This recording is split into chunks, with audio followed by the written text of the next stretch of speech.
ओम नमः सिद्धेभ्याय श्री ओम नमः सिद्धेभ्याय श्री ओम नमः सिद्धेभ्य। मंगलम भगवान वीरो मंगलम गौतमो गणे मंगलम कुंद कुंदाद्यो जैन धर्मोस्तु मंगलम। सर्वमंगल मांगल्यम सर्व कल्याण कारकम प्रधानम सर्वधर्माणां जैनम जयतु शासनम जैनम जयतु शासनम जैनम जयतु शासनम। तो हमारा ये कारण कार्य रहस्य नाम की पुस्तक में से हमारा ये 5 समवाय के ऊपर में चर्चा चल रही थी। भवितव्य नाम का जो हमारा जो समवाय है उसकी चर्चा हम लोग कर रहे थे। तो कल हमने ये पढ़ा था कि किसी को अगर ऐसा संदेह हो कि स्वभाव, पुरुषार्थ, काल लब्धि, भवितव्य सारा कुछ निश्चित है, परंतु निमित्त को हम ढूंढेंगे तभी तो हम उसे ला पाएंगे, ऐसा लोगों को शंका होती है। तो बोल रहे हैं उसका समाधान यह है कि निमित्त तो परद्रव्य की पर्याय है, अर्थात परद्रव्य का कार्य है वह भी उसके अपने द्रव्य के स्वभाव, पुरुषार्थ, काल लब्धि और भवितव्य के अनुसार ही होगा, जो सब निश्चित है। यानी वो निमित्त की तरफ से अगर अपन देखें, जो निमित्त हमारे लिए निमित्त बनने वाला है उसके अपने भी तो पुरुषार्थ होगा, उसकी अपनी काल लब्धि होगी, उसका अपना स्वभाव होगा, वो पुद्गल जाति का होगा या धर्म जाति का होगा या कोई जीव ही होगा, तो उसकी अपनी उपादान शक्ति और उसके अपनी 5 समवाय के कारण उसके अंदर घटित घटनाएं घटित होंगी और वो हमारे लिए अनुकूल निमित्त के रूप में प्रकट होगा। अन्य द्रव्य की पर्याय वह कैसे कर सकता है? इससे सिद्ध होता है कि विशिष्ट कार्य का निमित्त भी निश्चित है। यह सब स्वयं चालित ऑटोमेटिक व्यवस्था है। कारण कार्य व्यवस्था का रहस्य जानने से हमें वस्तु स्वातंत्र का ज्ञान होता है। हमारी विपरीत मान्यताएं नष्ट होती हैं, आकुलता का अंत होता है और कर्तृत्व बुद्धि का भूत उतरने से अपना उपयोग सहज ही पर्याय और पर्याय के कर्तापने से हटकर स्वस्वभाव पर केंद्रित होता है। सम्यक पुरुषार्थ चालू होता है, सम्यक दर्शन रूपी कार्य प्रकट होता है। यहाँ तक हमने कल पढ़ा था। तब पेज नंबर बता देंगे? पेज नंबर 115, 115 ये हमने पढ़ा था। 115, आज 116 पे हम चल रहे हैं। पर्याय निश्चित और उनका क्रम भी निश्चित है, इसलिए 5 ही समवाय निश्चित होने चाहिए। जब सब कुछ निश्चित है तो समवाय भी पूरे निश्चित है। इन सभी बातों का यथार्थ ज्ञान होने पर क्रमबद्ध पर्याय का सिद्धांत भी अपने ख्याल में आता है, उसका मर्म समझता है, उसके संबंध में उठने वाले अनेक प्रश्नों का समाधान प्राप्त होता है। देखो, यहाँ से क्रमबद्ध या क्रम नियमित पर्याय जो जिसको अपन कहते हैं, अभी तक के डिस्कशन में हमको ये अपने आप ही ऑटोमेटिकली समझ में आने लगा कि सब कुछ निश्चित है, 5 समवाय ही निश्चित हैं। काल लब्धि आने पर अगर घटना होनी है तो उस हिसाब की घटना घटित होती है और जो जो उसमें निमित्त मिलने वाले होते हैं वो सब निमित्त भी मिलते हैं। ये हमने इनडायरेक्टली अभी तक कंक्लूजन निकाल ही लिया है। अभी जो क्रमबद्ध पर्याय नाम का जो शब्द आया है कि समस्त पर्याय क्रम रूप में निश्चित हैं। कोई कोई शास्त्रों में क्रमबद्ध के नाम की बजाय क्रम नियमित आता है, वो मतलब दोनों का एक ही है। उसको भी अपन विस्तार से पढ़ेंगे कि किसी को कोई कंफ्यूजन ना हो। इसमें एक जरूर लोगों को परेशानी होती है, मैं भी आपको बता दूं, कि वो ये सोचते हैं कि अगर सब कुछ निश्चित है और केवल ज्ञानी के ज्ञान में आ चुका है कि हम क्या करने वाले हैं आगे, तो फिर हम तो पराधीन हो गए। ऐसा लोगों का एक क्वेश्चन आता है जबरदस्त कि अगर केवल ज्ञानी के ज्ञान में वो सब आ गया है कि हम क्या करने वाले हैं तो हम पराधीन हो गए। उन्होंने कहा भाई तुम पराधीन कैसे हो गए? आपको तो मालूम भी नहीं कि आपका क्या करने वाले हो और आप करते रहो। अगर वो किसी के ज्ञान में आ रहा है तो उससे आपका पुरुषार्थ थोड़ी रुक जाने वाला है। ज्ञान में ही तो आ रहा है ना, कोई वो आपको रोक तो रही नहीं। तो इसलिए वो जो ऐसी मान्यता लोगों की है कि अगर ऐसा मानेंगे सबकी सब कुछ निश्चित है और केवल ज्ञानी के ज्ञान में आता है तो हम परतंत्र तो नहीं हो जाएंगे। हमारी प्रतनता का कहाँ सवाल उठता है?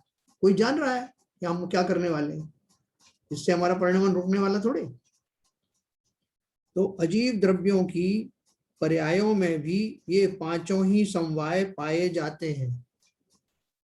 कोई घटना जैसे उसमें होनी है, कोई भूकंप आना है, ज्वालामुखी फटना है, या कोई और जो है प्राकृतिक प्रकोप होना है, किसी की कोई खानों में विस्फोट होना है, कहीं कुछ भी घटित होना है, सूर्य ग्रहण आना है, चंद्र ग्रहण आना है, उल्कापात होना है, कोई भी घटना होना है जो जिनमें कोई भी जीव का कोई इंटरवेंशन नहीं है, तब भी उन घटनाओं में आप लगाओगे तो ये पांचों ही समवाय घटित होंगे। उन द्रव्यों की जिसमें ये घटित हो रहा है उनका क्या स्वभाव है, उनमें क्या क्या योग्यताएं हैं, उनमें क्या उनका पुरुषार्थ तो अपन जानते हैं, पुरुषार्थ सब में एक जैसा, ये आगे आगे की पर्यायों का लाना वो उनका पुरुषार्थ है। तो जो भी द्रव्य होगा उसके स्वभाव के अनुसार उसमें आगे आगे की पर्याय होंगी और उनमें उचित निमित्त भी मिलेंगे। जैसे ज्वालामुखी आता है तो अंदर का प्रेशर बढ़ गया या और दूसरे कारण आए, देखो उसमें बहुत सारे जीवों के जैसे एक साथ मरण होने का निमित्त आना है तो वो निमित्त उनको मिल जाता है। बहुत सारी एक घटना में बहुत सारे लोगों को उसके निमित्त मिलते हैं, है ना। और जब वो आएगा तभी आएगा, उस आप ज्वालामुखी अचानक से 12 साल शांत रहा, आज फट गया, तो उसकी काल अवधि तभी आई और वो घटना होनी थी, उसे कोई रोक नहीं पाया। तो इस तरह से वो क्या बोल रहे हैं, अजीव द्रव्यों की पर्यायों में भी ये पांचों ही समवाय पाए जाते हैं। तो फिर क्या जीव इतना पराधीन है कि उसे इन पांच समवायों को ढूंढना पड़ेगा? बोलते उन घटनाओं में जो अजीवों के साथ घटित हो रही हैं, जड़ पदार्थों में घटित हो रही हैं, उन पदार्थों में भी जब ऑटोमेटिकली होती है, उन्हें कहीं समवाय ढूंढने नहीं जाना पड़ता, तो क्या जीव के लिए जरूरी है कि वो ढूंढ के लाए? सब कुछ ऑटोमेटिक। जब विशिष्ट कार्य होने वाला होता है तब ये पांचों ही समवाय सहज ही आ मिलते हैं, और यदि कार्य नहीं होने वाला हो तो नहीं मिलते, ठीक है ना। अज्ञानी जीव को कर्तृत्व बुद्धि का अहंकार होने से मैं कार्य करूं तो होता है, यदि मैं ना करूं तो नहीं होता है, इस प्रकार की विपरीत बुद्धि मिथ्या बुद्धि रहती है। जब द्वारिका नगरी को जलने का जो आकाशवाणी हुई, जब उनकी दिव्य ध्वनि में आया, तो उसमें ये भी आया था। क्या आया था? जब श्री कृष्ण जी और बलदेव ने मिल करके अपने पिताजी को उस अपने महल में से निकालने की चेष्टा की, द्वारका नगरी में आग लग गई और उसमें से निकालना था, उन्होंने अपने माता पिता को बिठाया रथ में और चल दिए, तो उसमें जो बैल या घोड़े जो लगे हुए थे वो सब मर गए। तो कृष्ण जी ने और बलदेव जी ने दोनों ने मिलकर रथ स्वयं खींचा, लेकिन महल के जो मुख्य दरवाजे थे वो बंद हो गए और आकाशवाणी हुई कि कोई नहीं बचेगा तुम दोनों के अलावा, पूरी द्वारिका नगरी में से खाली मात्र तुम दोनों बचोगे, मतलब तुम्हारी आयु शेष है। उसके बाद भी वो कोशिश करते रहे लेकिन कर नहीं पाए कुछ। तो क्या है कि जो हमारी निमित्त बुद्धि होती है, वो निमित्त बुद्धि या कर्ता बुद्धि ऐसी होती है कि हम किसी की दिव्य ध्वनि सुनने के बाद भी हमें उस पर विश्वास नहीं होता कि भाई ठीक है, उनका काम था कहना और हमारा काम था सुनना। अब हम जो है कोशिश तो कर सकते हैं ना, तो हम कोशिश करते हैं और उसमें खेद खिन्न होते हैं। अगर वो उसको सहज में लेते तो खेद खिन्न नहीं होते, कार्य तो फिर भी नहीं हुआ। तो बोल रहे हैं जब विशिष्ट कार्य होने वाला होता है तब ये पांचों ही समवाय सहज में आ मिलते हैं और यदि कार्य नहीं होने वाला हो तो नहीं मिलते हैं। अज्ञानी जीव को कर्तृत्व बुद्धि का अहंकार होने से मैं कार्य करूं तो होता है, यदि ना करूं तो नहीं होता है, इस प्रकार की विपरीत बुद्धि मिथ्या बुद्धि रहती है। हम अपनी रोजमर्रा की जिंदगी में इसे पद पद पर अनुभव भी करते हैं, फिर भी मानने के लिए तैयार नहीं होते। कभी कभी हमको लगता है ना, देखो साहब मैं नहीं करूंगा तो देखें कैसे हो जाता, तो वास्तव में उस समय होने वाला नहीं होता है काम, इसलिए हमारी बुद्धि वैसी होती है। पर थोड़ी देर बाद हम कहते हैं देखो नहीं हुआ ना, अब मैं करता हूँ, फिर हमारे भाव वैसे होते हैं और वो कार्य भी वैसा घटित होता है, तो हमको विश्वास हो जाता है कि मेरे कारण से ही हो रहा है। लेकिन हम भूल जाते हैं कि जो कार्य जिस निमित्त से जिस समय में जिन भाव पूर्वक होने वाला होगा, वो कार्य उन्हीं भावों से उन्हीं निमित्तों के द्वारा उन्हीं क्षणों में संपादित होगा ना। तो वो हम अपनी अहम बुद्धि को जो है समझते हैं मैंने किया ना तभी हुआ ना, ये हमारा मात्र जो है भ्रम है। हम विशिष्ट इष्ट संयोग की प्राप्ति के लिए मेहनत करते हैं। पैसों के अभाव में वह बात अप्राप्य लगती है, परंतु पैसों का इंतजाम होने पर भी उस संयोग की प्राप्ति नहीं होती, तब हम दीन दुखी हो जाते हैं। ऐसे वक्त में जिनागम के सिद्धांतों का स्मरण होते ही आकुलता मिट जाती है, शांति उत्पन्न होती है ना। बहुत सारे हमने जो है राशन पानी जो है हमारे पास आता रहता था, लोग दे जाते, सब कुछ चलता था। अब कोरोना पीरियड आ गया, हमारे लाखों रुपए रखे हुए हैं, लेकिन अभी कोई लाके देने वाला नहीं है। हम सब कोई कोरोना से पेशेंट हो गए पड़े, कोई हमारी किसी की बिल्डिंग सील हो गई, किसी कुछ हो गया। तो हमारे पास जो धन की हम सोचते हैं कि अगर धन है तो सब कुछ हो सकता है, कई बार वो धन भी काम में नहीं आता। आप असमर्थ हैं बाहर निकलने में, जाने आने में, बहुत सारी एग्जाम्पल आपको मिलेंगी। तो जिन निमित्तों को मैं शोर शाट मानता था कि अगर ये हैं तो कार्य अवश्य होगा, वो भी आवश्यक नहीं। हमारे शरीर जो है अस्वस्थ है, लाख हम दवा कर रहे हैं, या तो दवाई नहीं मिल रही, या मिलेंगी तो उपयुक्त नहीं मिली, मिली तो भी हमारी कारगर नहीं हुई, बहुत सारी घटनाएं। लेकिन अगर कार्य होना है तो वो सारे निमित्त मिल जाते हैं। तो बोल रहे हैं कि हमें जब वो संयोग नहीं मिलते जिनको हम छटपटाते रहते हैं, तो ऐसी मिथ्या बुद्धि के कारण हम दुखी हो जाते हैं, वो संयोग नहीं मिलने के कारण। लेकिन ज्ञानी नहीं होते, जैसा उसका समय नहीं आया होगा, उसकी और चीजें अभी नहीं हुई होंगी, पूरी होनहार नहीं आई होगी, ऐसा। तो ऐसे वक्त में जिनागम के सिद्धांतों का स्मरण होते ही आकुलता मिट जाती है, शांति उत्पन्न होती है। कार्तिकेय अनुप्रेक्षा ग्रंथ में आचार्य कार्तिकेय कहते हैं, जिस जीव का जिस क्षेत्र में, जिस काल में, जिस विधि से जो जन्म अथवा मरण जिनेन्द्र भगवान ने नियत रूप से जाना है, उस जीव का उसी क्षेत्र में, उसी काल में, उसी विधि से वह अवश्य होता है।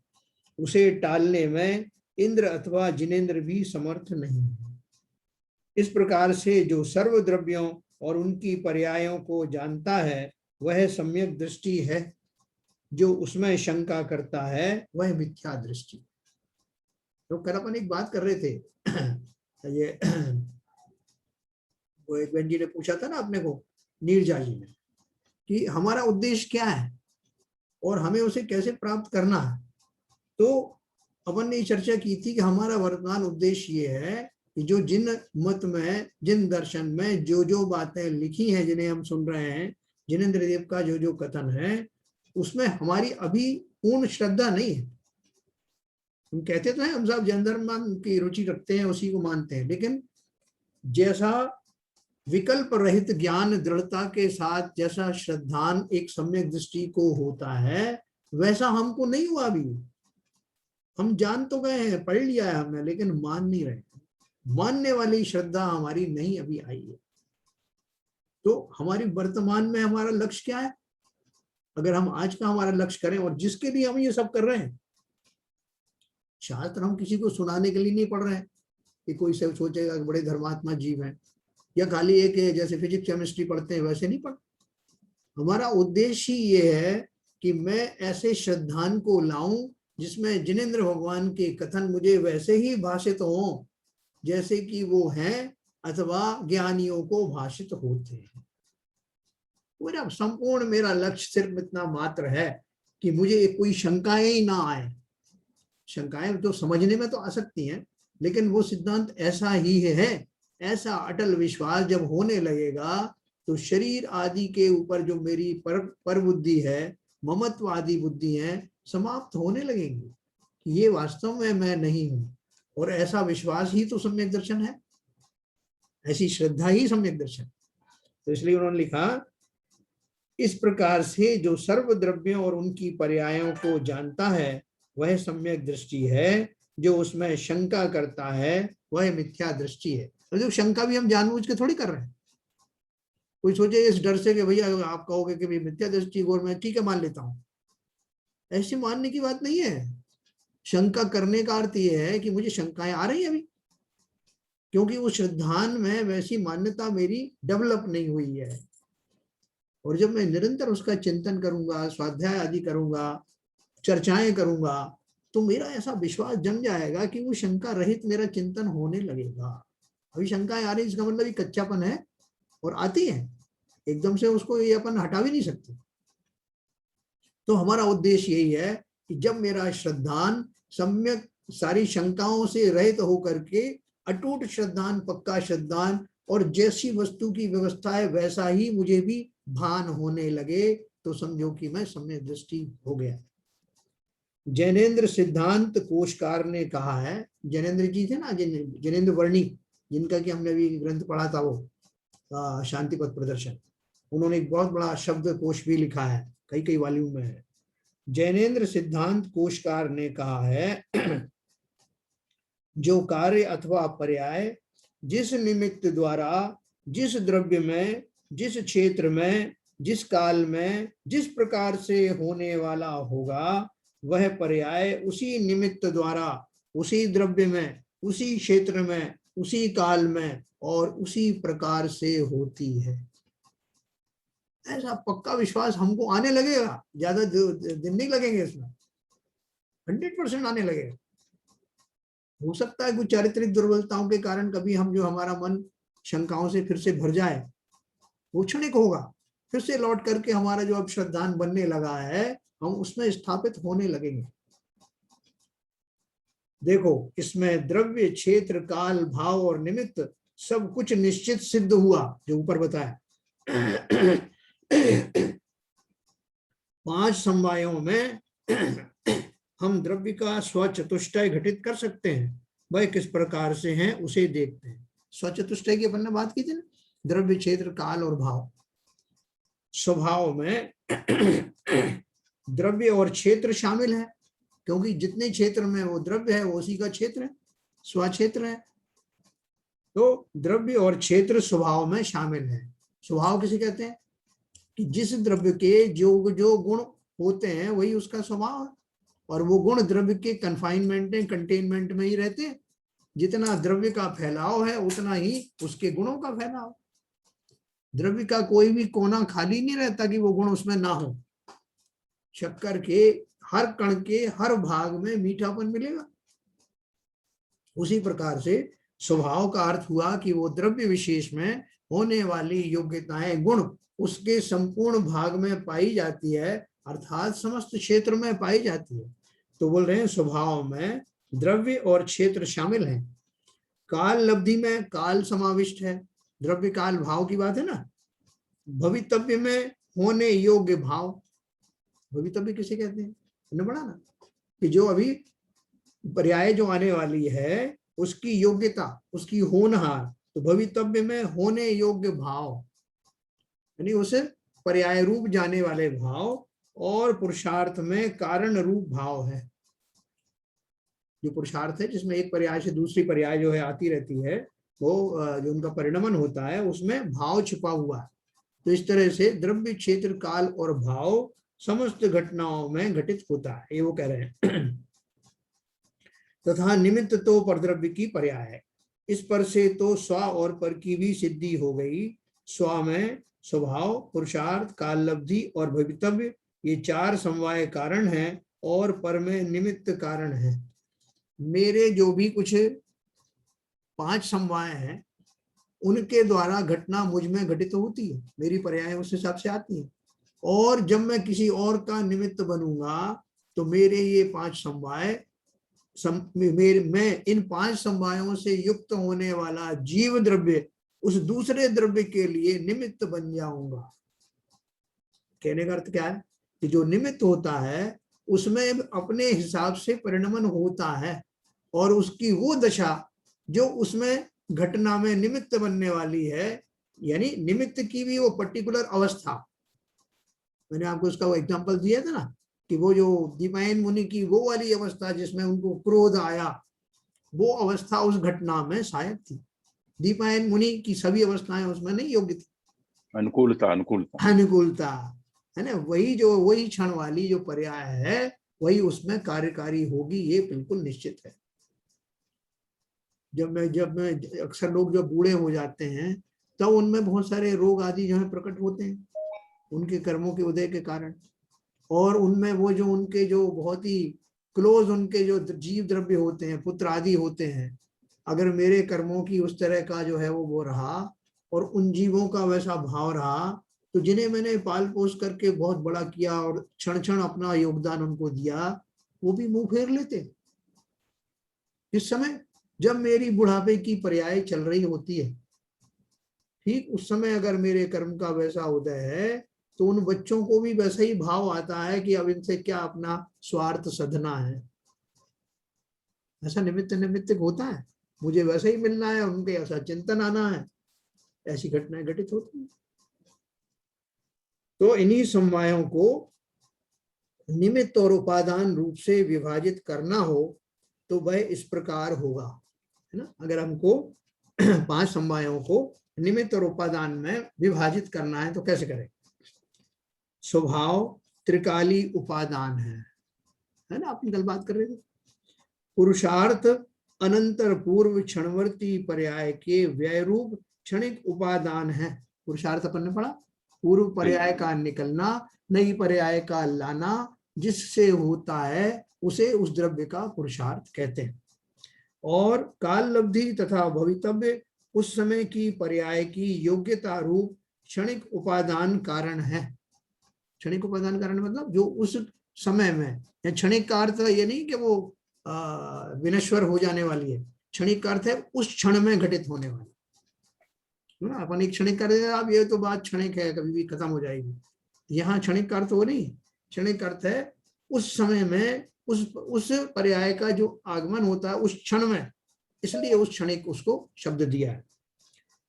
तो पुरुषार्थ अनंतर पूर्व क्षणवर्ती पर्याय के व्यय रूप क्षणिक उपादान है, और काल लब्धि तथा भवितव्य उस समय की पर्याय की योग्यता रूप क्षणिक उपादान कारण है। क्षणिक उपादान कारण मतलब कि अब सा वो घटना घटित होने वाली है और उसकी काल लब्धि आ गई, तो मतलब बिल्कुल घटना होने वाली है, ये पक्का हो गया, समय भी निश्चित हो गया। निमित्त को तो निमित्त रूप से हमने देखा ही, अपन समझ गए सब पूरे 5 समवाय कैसे कैसे घटित होते हैं, जो कल से अपन चर्चा करें वही बात उन्होंने लिखी है। क्या अब हम इन 5 समवायों को द्रव्य और पर्याय में विभाजित कर सकते हैं?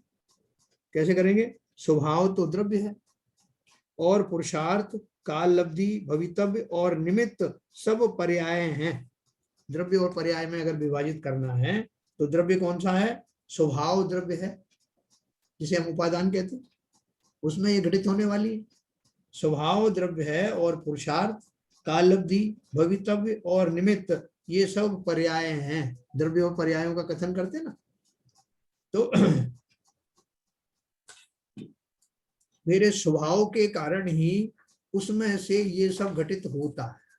मेरे या किसी भी द्रव्य के उसका जो मूल स्वभाव है, जो उसकी योग्यता है अर्थात उपादान शक्ति है, उसके कारण बाकी के सब चीजें घटित होती हैं, जिनमें से मैंने निमित्त नाम से उस वस्तु को स्वीकार किया है जो पर दिखाई देती है, जो बाहर से आती है, बाहर में है, पर द्रव्य है।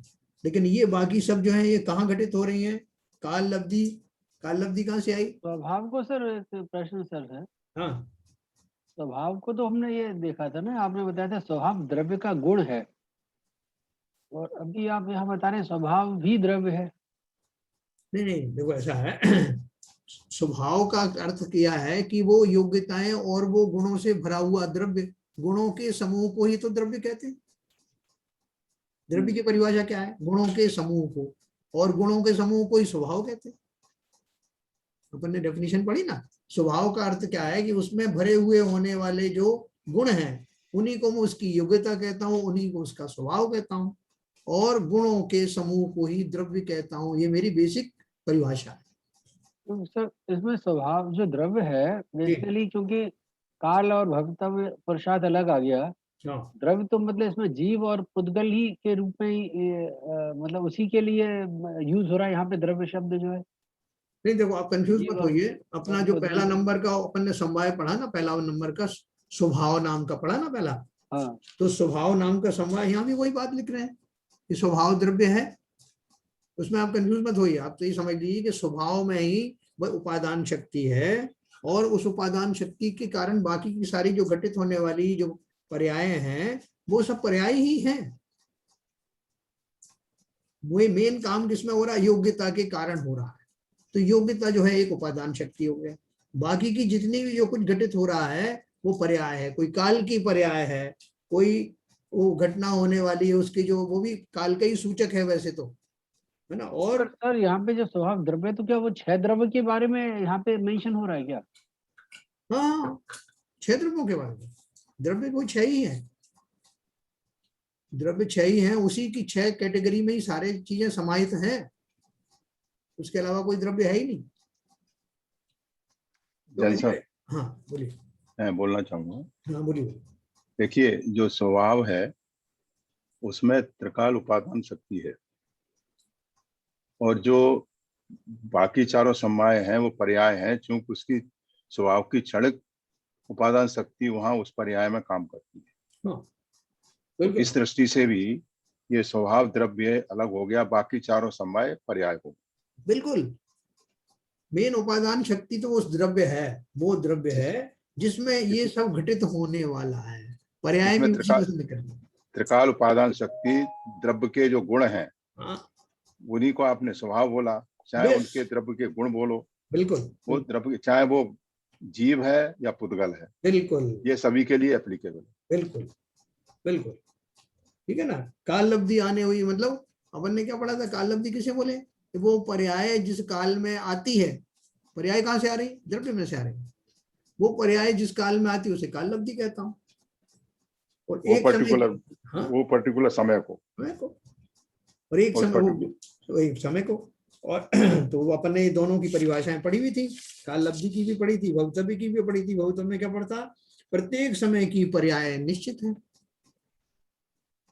और प्रत्येक निश्चित समय में, प्रत्येक समय में क्या कार्य होता है ये पक्का है। दोनों एंगल से अपन ने देखा था ना। तो वो काल लब्धि की पर्याय हो गई। काल लब्धि की पर्याय अपन ने पढ़ी थी, भवितव्य की पढ़ी। काल लब्धि में क्या पढ़ा था अपन ने? प्रत्येक पर्याय का समय निश्चित है, ये हमारी काल लब्धि थी कि वो जो निश्चित समय आ गया, प्रत्येक पर्याय का समय निश्चित है ना। हमारे साहब ये कब घटित होगा? आज से 3 साल बाद होगा। तो 3 साल क्या हुआ?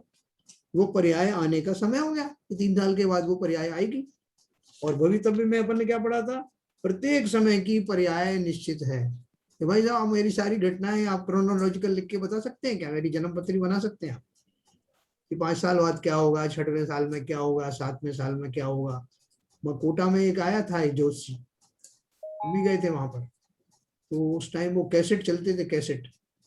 तो उसने कैसेट में भर करके पूरी जन्म पत्री बनाई, हमारे बेटे बेटी दोनों की।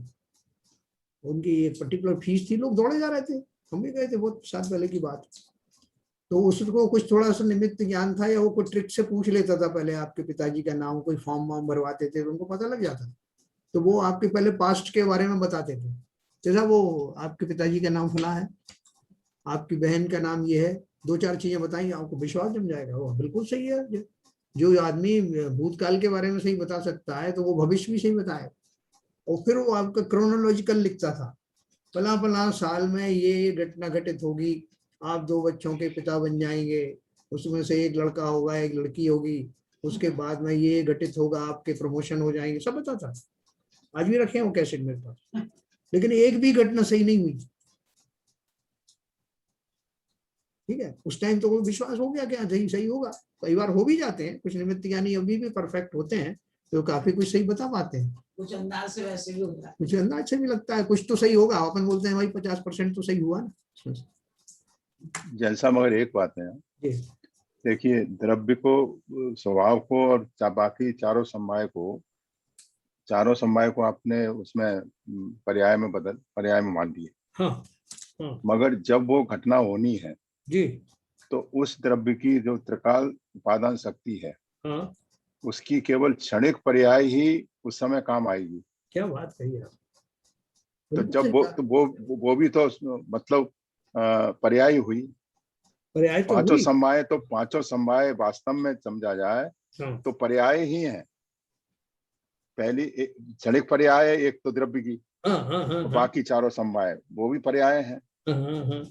तो इसको आप बोल रहे हैं कि ये इसको हम द्रव्य को अलग करते हैं और बाकी चारों को पर्याय मानते नहीं, हैं। वो तो कैसे ये दो किया? तो वो किस अपेक्षा से किया है हाँ वो ही बताइए कि जो एक घटना घटित होने वाली है, जब कोई जी घटना घटित होने वाली है तो उस एंगल से अपन अगर एनालिसिस करें जी कि ये घटना कहाँ घटित हुई, किस में घटित हुई, तो बोले द्रव्य में घटित हुई, एक पर्टिकुलर समय में घटित हुई, उस हाँ समय उस द्रव्य की फला फला पर्याय जो आई, और जब हाँ आई तो उस समय काल क्या था, उस या समय घटना तो होनी थी, वही तो पहले ही आ गया, हाँ हाँ ठीक है। और बाकी के जो उसमें और बाहर के एक्सटर्नल निमित्त क्या थे, हाँ तो ठीक है काम किससे हुआ? दो चीज से ही हुआ, एक तो स्वभाव से हुआ, और दूसरा उस स्वभाव के द्वारा लाने वाली वो पर्टिकुलर पर्याय जिसका मैं इंतजार कर रहा था, वो क्षणिक पर्याय, क्षणिक पर्याय, क्षणिक तो वो भी तो उपादान पर्याय हुई ना सर। उसको अपन क्या बोलते हैं? क्षणिक उपादान।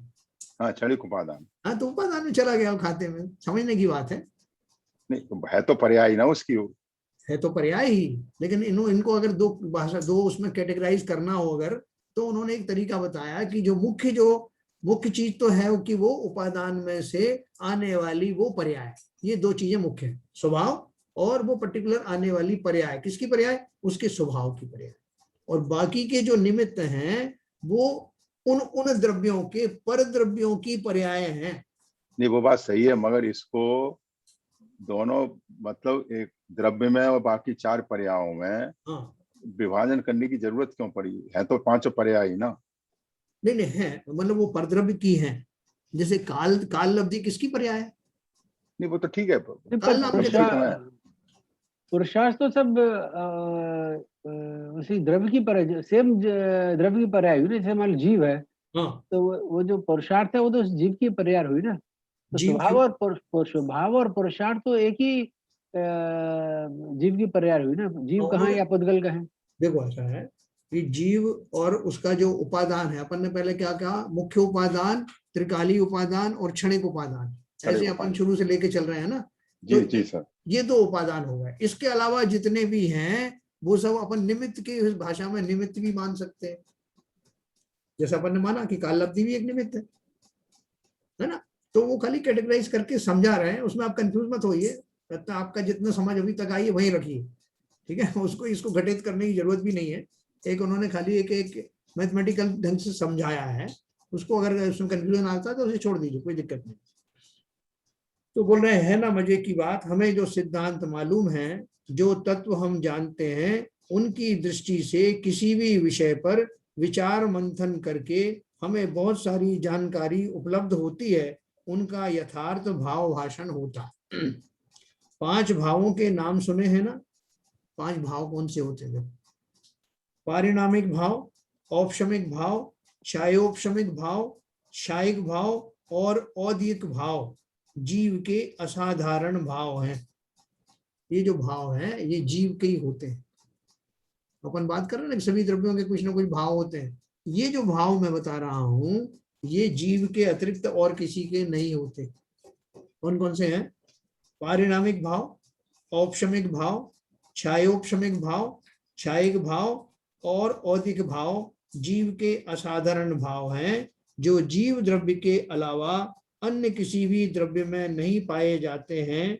इनमें से पारिणामिक भाव स्वभाव रूप भाव हैं, अन्य 4 भाव पर्याय रूप भाव हैं, पर्याय हैं, कार्य हैं। देखो अपन ने जैन धर्म जानिए, मैं ये सब विस्तार से पढ़ा था, आपको अगर याद हो तो, है ना। जिसमें हमने पढ़ा था पारिणामिक भाव किसे कहते हैं? भव्यत्व, भव्यत, अभव्यत और जीवत्व। ये 3 भाव ऐसे हैं जीव के जिन्हें किसी कर्म का आना जाना से कोई मतलब नहीं। हर पर्याय में हमेशा बिना किसी कर्मों की अपेक्षा के ये बने रहते हैं। मैं जीव हूं तो किसी कर्म के कारण ऐसा जीव है कि कर्म का उदय आएगा तभी मैं जीव रहूंगा, और जब कर्म का उदय चला जाएगा तो मैं जीव नहीं रहूंगा, ऐसा नहीं होगा ना। तो निरपेक्ष भाव से जब बिना किसी कर्म की सापेक्षता के जो भाव पाए जाते हैं उन्हें पारिणामिक भाव कहते हैं। और 3 भाव उसमें होते हैं, जीवत्व इसको ही स्वभाव बोलते हैं ना सर। स्वभाव ही है, बिल्कुल स्वभाव है, स्वभाव है। और देखो, और दूसरे भाव क्या है, ये स्वभाव हमेशा बना रहता है। कुछ स्वभाव ऐसे हैं जो उनके निमित्तों के निकल जाने के बाद प्रकट होते हैं। जैसे औपशमिक भाव क्या है? औपशमिक भाव कब आते हैं? जब किसी कर्म का उदय होता है, तब उसके उदय के काल में मेरे जो भाव होते हैं उनको जब उनका जो है वो भाव जो उनके दबे हुए होते हैं, उपशम होता है ना, उन भावों को, उन कर्मों का जब दबा हुआ होता है, तब औपशमिक भाव होते हैं। इसी वजह से मुझे औपशमिक सम्यक्त होता है। उसमें मिथ्यात्वादी के जो भाव, अनंतानुबंधी के जो भाव हैं, उस काल में वो कर्म दबे रहते हैं, तो उस समय जो जीव के भाव होते हैं उनको औपशमिक भाव कहते हैं। उसी से जनित होता है औपशमिक सम्यक्त, है ना। मैं शॉर्ट में आपको बताऊंगा, हम विस्तार से पहले भी पढ़े हैं। क्षय उपशमिक भाव में क्या होता है कि जब क्षय और उपशम होता है कर्मों का, तब जो भाव उत्पन्न होते हैं उनको क्षय उपशमिक भाव कहते हैं। हमारे पास ये किताब है अलग से, जो क्या बोलते हैं उसको, जिसमें भावों के बारे में, 5 भावों के बारे में विस्तार से दिया है, भाव दीपिका करके। कभी अपन पढ़ेंगे, तो अभी मैं बिल्कुल शॉर्ट में आपको बताऊंगा। इनकी डेफिनेशन से ऐसा लग रहा है जैसे कि भाव कर्मों के अधीन है। हाँ, तो इनमें कर्मों का उसमें वो पाया जाता है ना, उनमें कर्मों का कहीं ना कहीं पेंच है। हाँ, कर्मों का पेंच सभी में, इनमें, इसलिए तो वो वही तो डिफरेंट स्टेज है ना। तो हम ये देख रहे हैं भाव का धारा अलग चलती है, कर्मों की अलग चलती है। नहीं चलती है ना, लेकिन अपन ने निमित्त निमित्तिक संबंध पढ़ा ना, कि जब कर्म की वैसी वो होती है तब जीव के भाव ऐसे होते हैं, ऐसा निमित्त निमित्तिक है ना। मैं इसका साथ ही साथ चलते हैं। उसका दृष्टांत मैं भी आपको और देने वाला हूँ आज। तो एनीवे, क्षयोपशमिक भाव में क्या हुआ, जब जीव के कर्मों के कुछ कर्म होते हैं जो क्षय हो जाते हैं और कुछ उपशम होते हैं, ऐसे बीच की स्थिति होने वाला जो अवस्था होती है, उस समय होने वाले भावों को क्षयोपशमिक भाव कहते हैं। उसी से अपन ने वो क्षयोपशमिक सम्यक्त निकाला। फिर है क्षयिक भाव, जब सत्ता में से कर्म निकल जाते हैं, उस समय जीव के जो भाव प्रकट होते हैं, जो भाव आते हैं, बन जाते हैं, उनको क्षयिक भाव कहते हैं। इसी से हमने क्षयिक सम्यक दर्शन आदि निकाला। क्षयिक सम्यक दृष्टि है, उनकी सत्ता से वो कर्म सब निकल गए। ऐसी अवस्था में होने वाले जीव के जैसे भाव होंगे, उनको मैं क्षयिक भाव कहता हूं। और औदिक भाव क्या है? कर्मों के उदय में होने वाले जीव के भावों को औदिक भाव कहते हैं। कर्मों के उदय काल में, हमारे सब उदय काल चल रहे हैं, इसलिए हम जो है तरह तरह से जो है हमारे बदलाव होते रहते हैं हमारे भावों में। तो कह देते हैं सब कर्मों का उदय चल रहा है, मुझे कभी क्रोध आ जाता है, कभी मायाचारी के भाव आते हैं, कभी और कोई भाव आते हैं। तो ये कर्मों के उदय में निमित्त रूप से, कर्म कराते नहीं, ये अंडरलाइन कर लेना, ठीक है। और जो जीव द्रव्य के अलावा अन्य किसी भी द्रव्य में नहीं पाए जाते, इनमें से पारिणामिक भाव स्वभाव रूप भाव है। जैसे आप जीव हैं तो हैं, किस कर्म के आने और जाने से इसका कोई परवाह नहीं है मुझे, मैं जीव हूं तो हूं। सबसे छोटा जीव था निगोदिया जीव, तब भी जीव था। सिद्ध बन जाऊंगा जब भी जीव रहूंगा। और भव्यत अभव्यत्व की जो क्वालिटी है, उससे निर्धारित होता है कि मुझे सम्यक दर्शन पूर्वक मोक्ष होगा कि नहीं होगा। आज नहीं तो कल होगा, तो वो सब भव्य है, और जिनको नहीं होगा, कभी भी नहीं होगा, वो अभव्य है। तो तुरंत हमें प्रश्न आता है कि पहले ये बताओ कि हम भव्य हैं कि अभव्य, है ना। हमको एकदम शंका हो जाती है, जैसा इतना आपने मुझे इतनी बड़ी एक्सरसाइज दे दी है, सब समझना है, वो सब करना है, पहले ये तो बताओ, अगर मैं भव्य नहीं हूं, मैं जब मोक्ष जाऊंगा ही नहीं, तो इतनी ज्यादा मैं उठापटक क्यों करूं? आता है कि नहीं भाव सब? वो एक टीसी गुप्ता जी आते थे, वो रोज आके यही पूछते थे, जैन साहब पहले तो ये बताओ कि हम भव्य हैं कि अभव्य। तो उसका सीधा एक आंसर है। क्या आंसर है? जिन जीवों को आत्मा की इतनी रुचि लगी है कि वो रोज आकर के अपने सारे संसार के जंजालों को छोड़ करके 1 घंटे नियम से आकर के स्वाध्याय करते हैं, मतलब अपनी कैटेगरी में, ऐसा नहीं सबके लिए ऐसा हो, सबके लिए और दूसरे भी पैमाने हो सकते हैं। ऐसे जीवों की रुचि, जो रुचि लगती है, वो भव्य जीवों को ही लगती है। नहीं तो जीव जो है 9वें ग्रहवेग तक चले जाते हैं मुनि बन करके, 28 मूल गुणों का पालन भी करते हैं विधिवत, कोई शिथिलता नहीं, लेकिन अंदर से आत्मा की रुचि ना आने के कारण वो जीव कभी भी सम्यक दर्शन धारण नहीं कर पाते। हम सबको कितनी तीव्र रुचि है हम सब खुद भी जानते हैं। तो वो क्या वो भव्य कैटेगरी के नहीं होते हैं? कौन से? हाँ, जो 9वें ग्रह तक जाके वापस आ जाते हैं। नहीं देखो, उसमें 2 कैटेगरी होती है, एक तो जैसे हम भी कई बार होके आ गए, हाँ वही तो कह रहा हूँ, है ना, लेकिन क्या है कि वो कभी नहीं जा पाते। वो जो बात इसकी हो रही है भव्य हाँ, कैटेगराइजेशन। तो मैं वही बता रहा हूँ कि वो जो अभव्य जीव हैं वो कभी भी मोक्ष नहीं जा पाएंगे। हमारे तो आगे पीछे हो सकता है, इस पर्याय में नहीं तो 5वीं पर्याय में चले जाएंगे, 6वें में चले जाएंगे, दूसरे में चले जाएंगे। हमारे जो है कहीं वो मना ही नहीं है कि हम कभी जाएंगे नहीं। और उसका जो है ना शास्त्रों में ये इंडिकेशन बताया है कि जिन जीवों को आत्मा को समझने की, आत्मा जानने की तीव्र अभिलाषा, रुचि पड़ी हुई है, रुचिवान जीव हैं, वो अवश्य ही भव्य हैं, ये तो पक्की गारंटी है। अब जिनको मान लीजिए ऐसे दूसरी कैटेगरी के ऐसे लोग भी हो सकते हैं जिन्हें वर्तमान में रुचि नहीं, लेकिन हो सकता है कि अगली पर्याय में उनको रुचि हो जाए, ऐसे भी हो सकते हैं ना, तो वो उनकी कैटेगरी भी ये हो सकती है। लेकिन जो रुचिवान है वो तो पक्का ही है कि वो भव्य है, ऐसा। तो इसलिए हमें कोई शंका नहीं करना है, हम तो पक्के विश्वास में धारिये कि हमको जिसको जरा भी आनंद आता है आत्मा की चर्चा में, अवश्य ही भव्य है। आज आनंद आता है, कल 4 दिन बाद नहीं आता है, तो फिर क्या होगा? भव्यता क्या होगा? ऐसा होगा नहीं, देखो ऐसा नहीं होगा। जीव को एक बार आत्मा की रुचि लग जाती है किसी कारण से, कर्म के कारण ऐसा होता है। आपने बहुत से जीव देखे होंगे जिन्होंने पूरे जीवन भर व्रत उपवास नियम पालन किए, और अंतिम समय में देखो भटक जाते हैं, वो रात्रि में भी भोजन मांगने लगते हैं। मैं मतलब मेरा इंडिकेशन उसी तरफ था। तो वो क्या है, वो क्षणिक जो है औपशमिक औदिक भाव आते हैं, उन भावों के कारण अपन ने तभी तो पढ़े, औदिक भाव में उस तरह के कर्म कभी उदय में आते हैं तो जीव भटक जाता है। यस, है ना। लेकिन जिसे जरा भी कभी भी आत्मा की रुचि लगी है, हमें तो इस पर्याय की मालूम है ना, बाकी पर्याय में हमारा हमको रुचि आई थी कि नहीं हमें नहीं मालूम, आगे की पर्याय में आएगी कि नहीं हमें नहीं मालूम। वर्तमान में से ही मैं अपना इंडिकेशन निकाल सकता हूँ, वर्तमान में और इस क्षण में।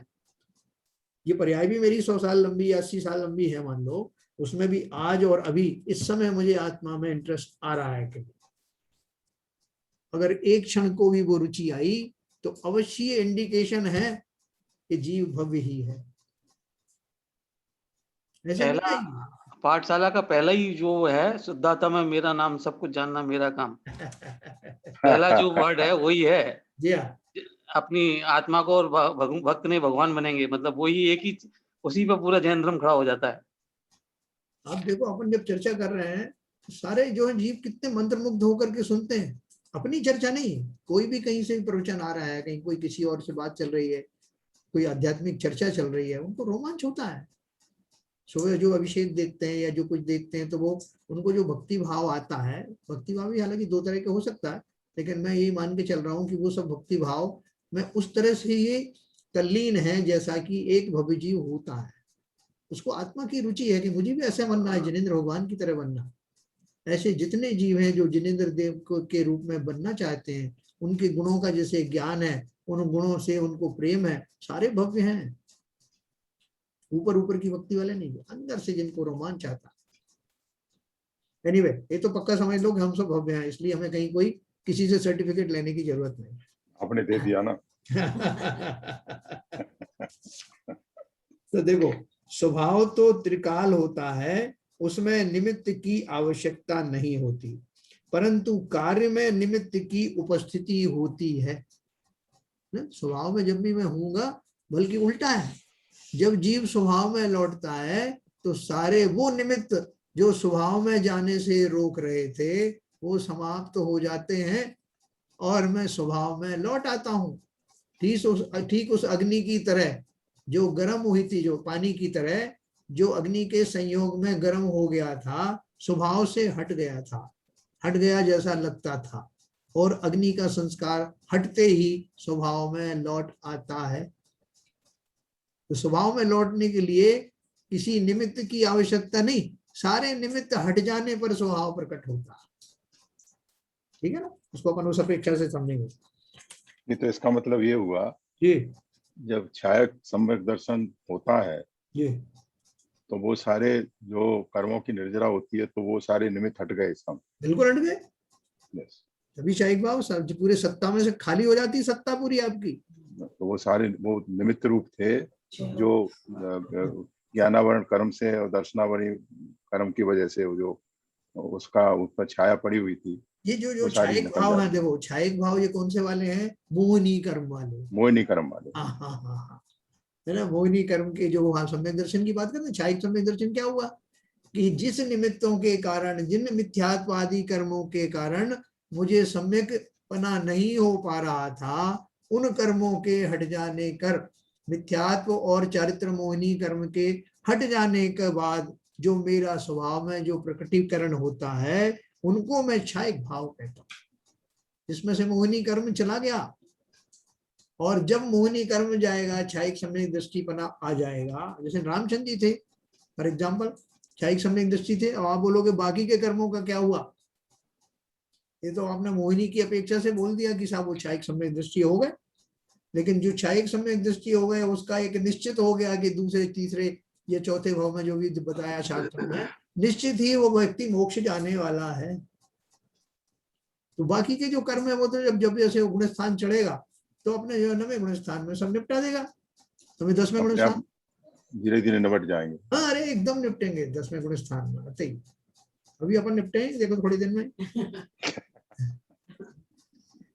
तो स्वभाव तो त्रिकाल होता है, उसमें निमित्त की आवश्यकता नहीं होती, परंतु कार्य में निमित्त की उपस्थिति होती है। यहाँ जो जीव के ये पर्याय रूप 4 भाव हैं, उनमें निमित्त रूप से कर्म की विशिष्ट अवस्थाएं पाई जाती हैं, जो मैंने आपको बताया, और देखे अपशमिक है, चाहे उपशमिक है, छायक है। इसलिए इन निमित्तों का ज्ञान कराने के लिए जीव के इन भावों को कर्म की उन अवस्थानुसार नाम दिए हैं, जो मैंने आपको पहले बताया। सही है, सही है। जीव के जिन भावों के समय कर्म की उपशम अवस्था पाई जाती है, उन्हें औपशमिक भाव कहते हैं।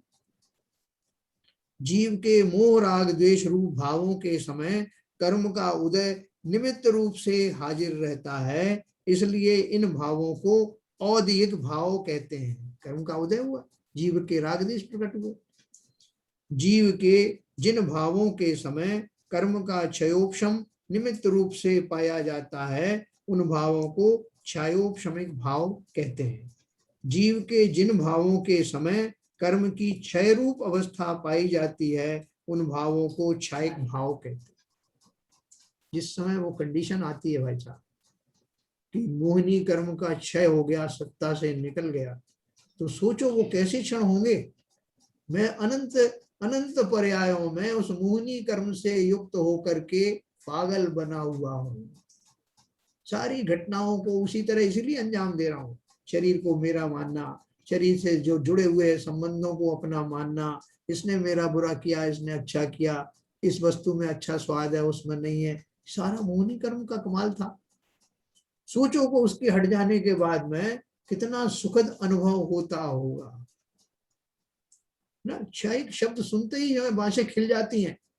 ऐसा क्षयिक सम्यक दर्शन मैं भी प्राप्त करूंगा, क्योंकि सारे मजे खत्म हो जाते। खत्म नहीं हो जाते।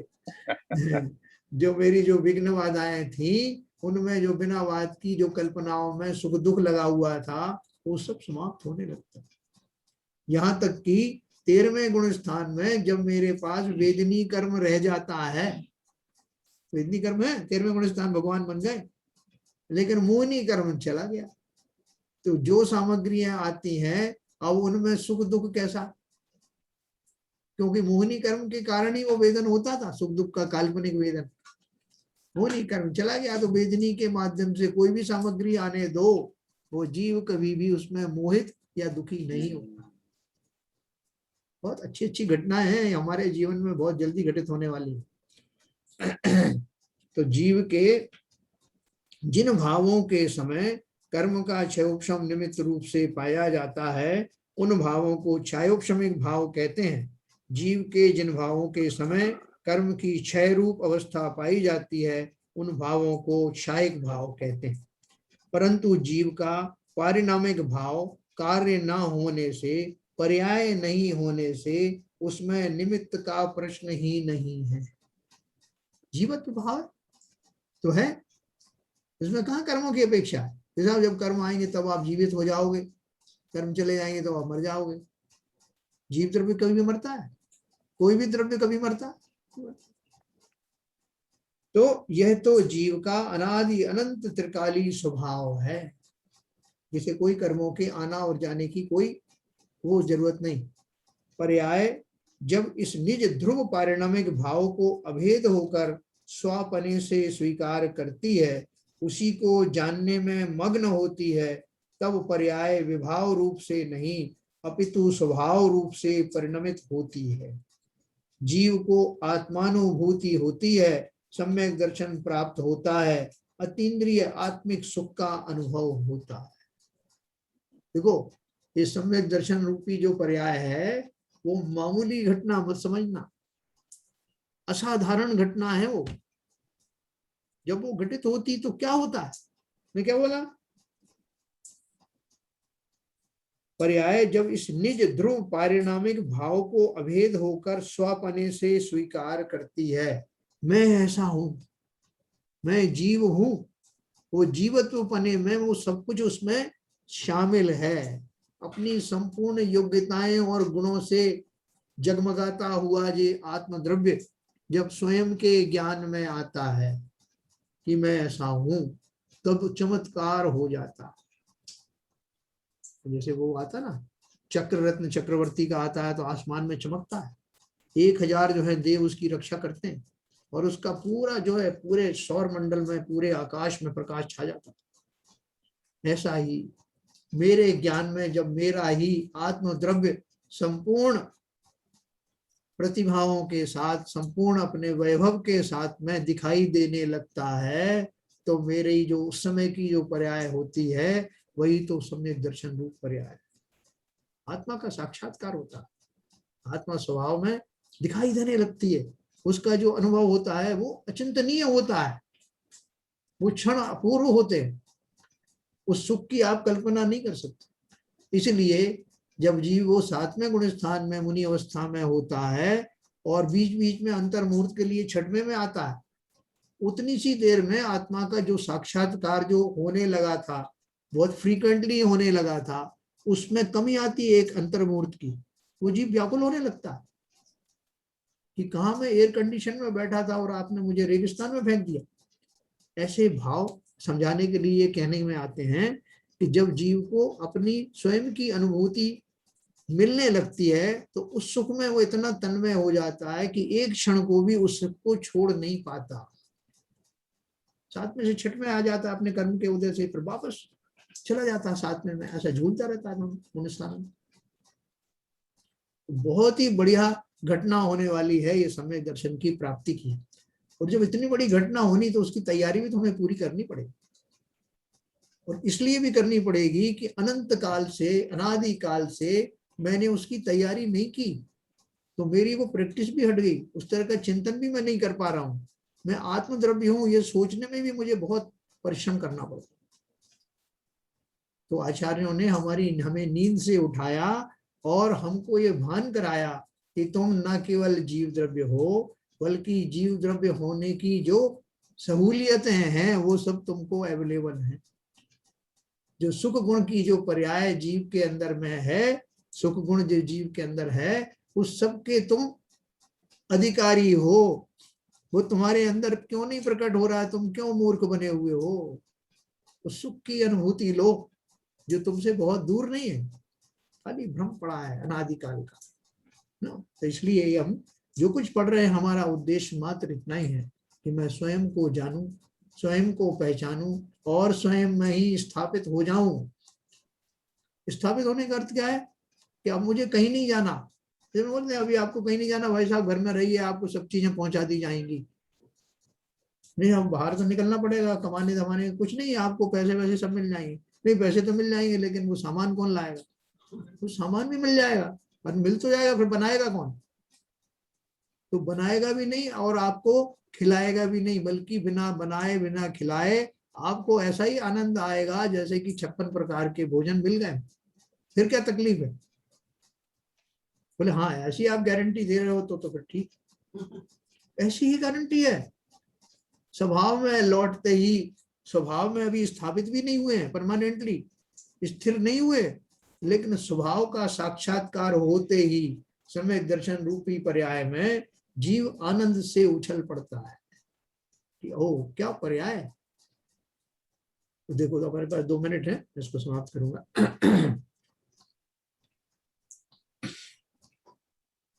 तो जीव को आत्मानुभूति होती है, सम्यक दर्शन प्राप्त होता है, अतीन्द्रिय आत्मिक सुख का अनुभव होता है। मोक्ष मार्ग प्रकाशक ग्रंथ में इन 5 समवायों को बहुत अच्छी तरह से इनकी विवेचना की गई है। उसमें इस तरह लिखा है, यहाँ प्रश्न है कि मोक्ष का उपाय काल लब्धि आने पर भवितव्य अनुसार बनता है, या मोह आदि के उपशम होने पर बनता है, या अपने पुरुषार्थ से उद्यम करने पर होता है, सो कहो।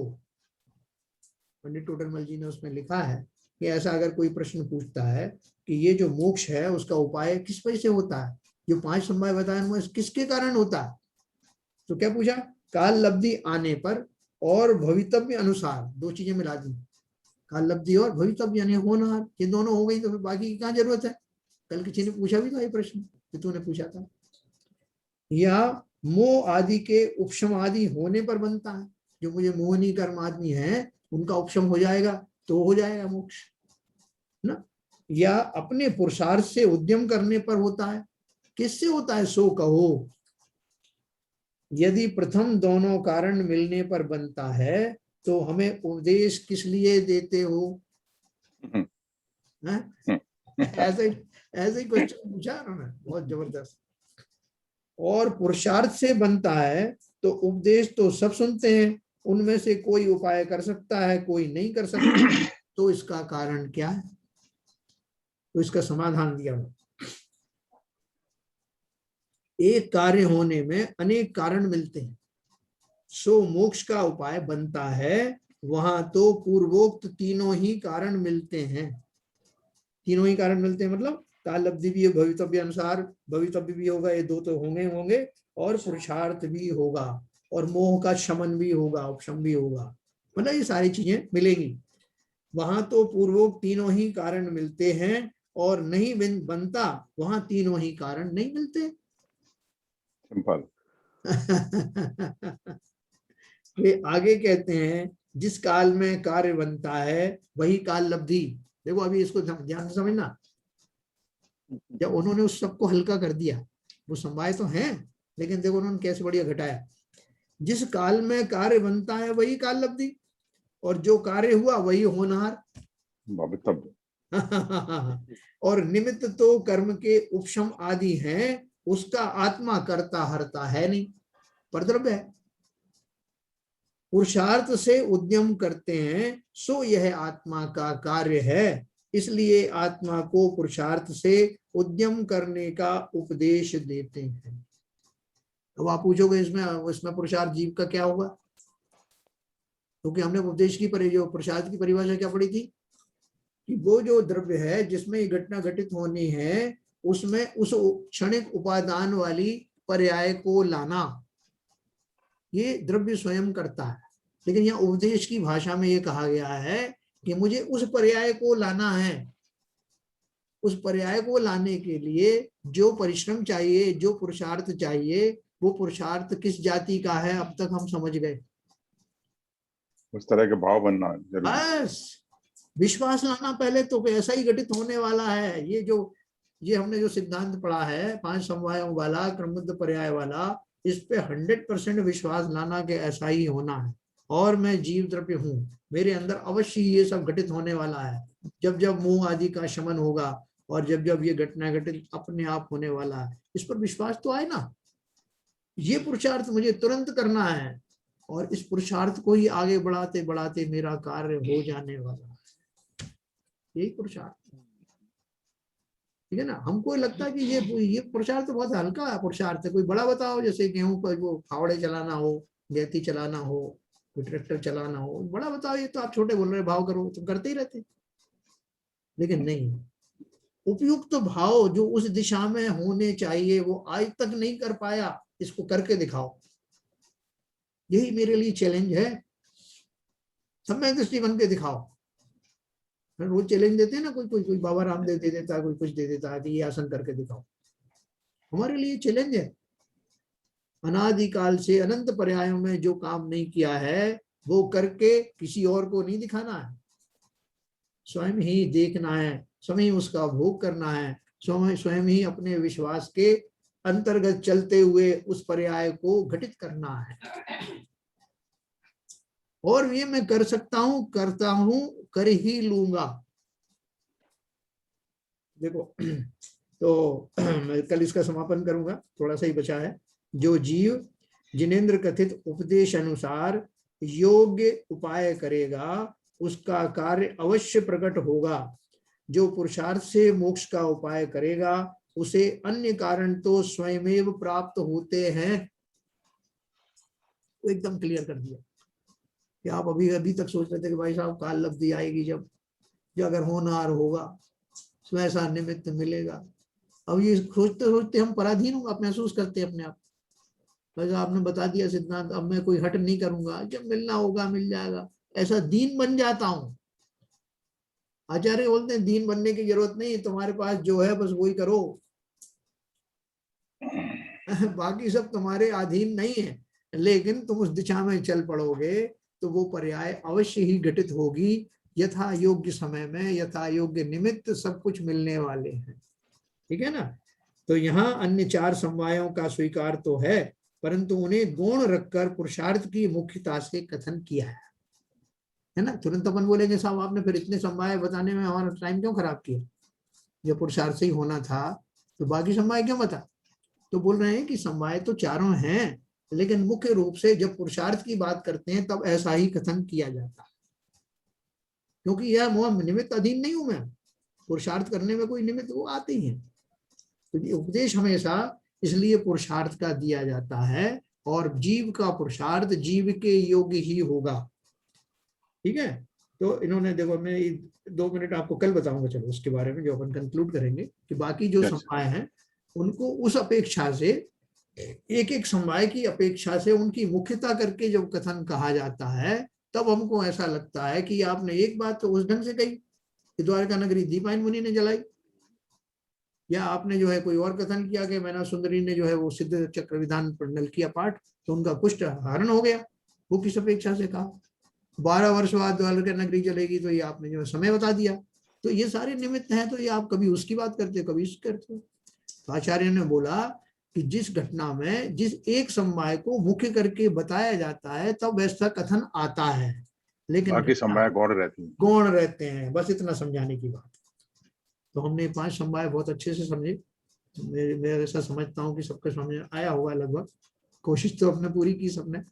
नहीं बहुत अच्छा। हाँ, और ये समझना बहुत जरूरी था, इसी में कंटिन्यूएशन में था, इसलिए मैंने सोचा ये समझा देंगे तो आगे के जो हमारे कार्य होने वाले हैं, ये करणानी योग में कैसे कैसे कर्मों का क्या रहस्य होता है, समझने में बहुत आसानी हो जाएगी।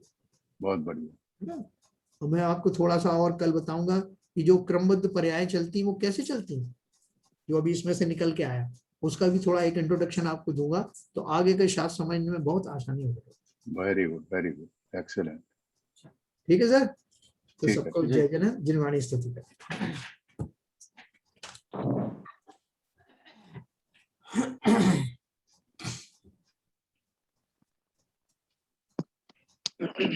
मिथ्यातम नाश को ज्ञान के प्रकाश को अपर भास को भानु सी बखानी है। द्रव्य जान को बंध विधि भान को स्वपर पिछान को परम प्रमाणी है। अनुभव बताए को जीव के जताए को कहु न सताए को भव्य और आनी है। जहाँ तहाँ तार को पार के उतार को सुख विस्तार को यही जिनवाणी है। ये जिनवाणी भारती तो है जपू दिल रहन जो तेरी शरणा गए सो पावे सुख चैन। जिन वाणी के ज्ञान से सूझे लोकालोक, तो वाणी मस्तक नमो सदा देते हैं धो, सदा देते हैं धो। जिनवाड़ी माता की जय। नमो कर।